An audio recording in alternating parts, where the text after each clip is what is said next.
عظمت رسالت پر بھونکنے والوں کے گلے میں پٹا نہیں ڈالا تو ہندوستان کے ہر کونے سے مسلمان اپنے سر پر کفن باندھ کر دلی پہنچے۔ اے مسلمانوں، گھبرانا نہیں، سب سے پہلے اس فقیر کا سر جائے گا انشاءاللہ، سب سے پہلے ہماری گردن کٹے گی۔ وہ پنڈت اپنے بزدلوں کو جمع کرنے کی کوشش کر رہا ہے، اور ابھی میں نے دیکھا ایک ویڈیو نشر کر کے وہ کہتا ہے ہندو بھائیوں سے میں کہتا ہوں کہ تم اپنی قربانی کے لیے تیار ہو جاؤ۔ کیوں زہر پھیلا رہے ہو؟ کیوں زہر پھیلا رہے ہو ہندوستان میں؟ ہم نے کبھی لڑنے کا یا جہاد کا اعلان نہیں کیا، اب تک ہمارے کسی عالم نے اعلان نہیں کیا۔ امن کے ساتھ رہنے کی تلقین اسلام نے بھی دی ہے، حضور نے خود فرمایا ہے جنگ کی تمنا مت کرو، ہاں اگر ان کی طرف سے آ جائے تو پھر قدم بھی پیچھے مت لینا، پھر قدم پیچھے نہیں لینا۔ اے مسلمانوں، فخر کے ساتھ آنا، تمہارے ساتھ کوئی اہل سیاست نہیں آئے گا، تمہارے پیٹھ پیچھے رسول اللہ کی ذات ہوگی اور تمہارے سر پر اللہ رب العزت کی عنایت ہوگی۔ اللہ اور اس کے رسول کے بھروسے پر ہم جائیں گے انشاءاللہ۔ اور یاد رکھنا، یہ صرف جذبات کی باتیں نہیں، جوش کی باتیں نہیں، میں اپنا ایک پیغام ریکارڈ کرنا چاہتا ہوں۔ اگر اس ملعون اور اس خبیث نمرود کی اولاد تک میری یہ بات پہنچ سکتی ہے تو پہنچا دی جائے۔ تم نے بہت بھونک لیا اپنی مندر میں بیٹھ کر کے، تم پریس کلب آف انڈیا میں بیٹھ کر کے بہت بھونک لیے، کتے آپس میں اپنی گلی میں بہت بھونکتے ہیں۔ میرے اس میسج کو اس ملعون تک پہنچا دیں۔ اگر ذرا برابر بھی دم خم ہے تمہارے اندر، تمہاری ماں نے اگر دودھ پلایا ہے تم کو، تو اب میں مناظرے کا چیلنج نہیں دے رہا ہوں، ڈیبیٹ بھی نہیں کروں گا، بات چیت بھی نہیں کروں گا۔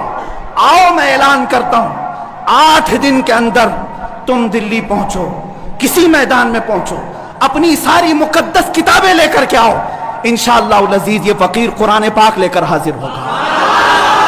ہم آئیں گے، تم اپنے سارے گرو گھنٹالوں کو لے کر جمع ہو جاؤ۔ میں مناظرے کا چیلنج نہیں دے رہا ہوں، توجہ چاہتا ہوں۔ اپنے ڈیسک پر بیٹھ کر کے ٹٹو لوگوں کو لڑاتے رہتے ہیں، وہ بھی سن لیں۔ قرآن، اسلام، رسول کی ذات پر حملے کرانے کے لیے زرخرید لوگوں کو بٹھاتے ہیں، وہ بھی سارے نیوز اینکر، یہ پنڈت سب جمع ہو جائے میدان میں، یہ فقیر قادری حاضر ہوگا۔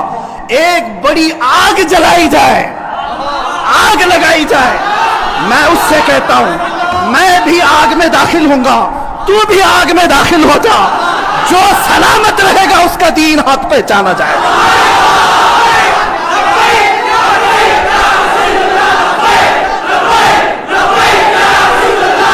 بہت ہو گئے پروٹیسٹ، بہت ہو گئے ان سے مطالبے کرنا کہ اس کو گرفتار کرو، اس کا سر چاہیے۔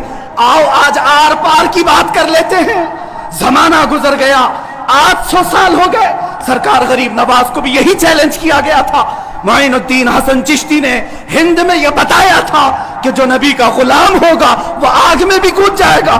انشاءاللہ العزیز میں گنہگار ضرور ہوں، میرے اخلاق برے ضرور ہیں، لیکن جب بات میرے مذہب کی آئے گی، قرآن کی آئے گی، نام مصطفیٰ کی آئے گی، میں برسر اعلان آج پھر کہتا ہوں، آؤ تم سارے پنڈت مل کر کے آؤ، آگ لگائی جائے۔ تم سب پوری دنیا کو دکھانا میں بھی آگ میں داخل ہوں گا، تم بھی آگ میں آ جانا، دیکھتے ہیں کس کے جسم کو آگ جلاتی ہے۔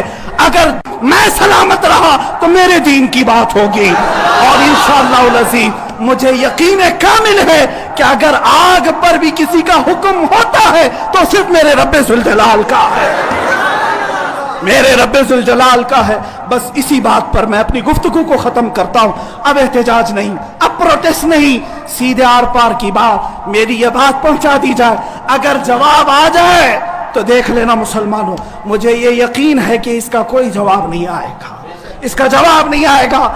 ہجڑوں کے پاس اس طرح کی کوئی بات کا جواب نہیں ہوتا، ان کی ماؤں نے اتنا دودھ ہی نہیں پلایا۔ یہ زرخرید اپنے علاقے میں بیٹھ کر کے بھونک تو سکتے ہیں، لیکن آؤ مباہلے کی میں دعوت دے رہا ہوں، مباہلے کی دعوت۔ قرآن نے بھی میرے مصطفیٰ کو مباہلہ کرنے کا حکم دیا تھا۔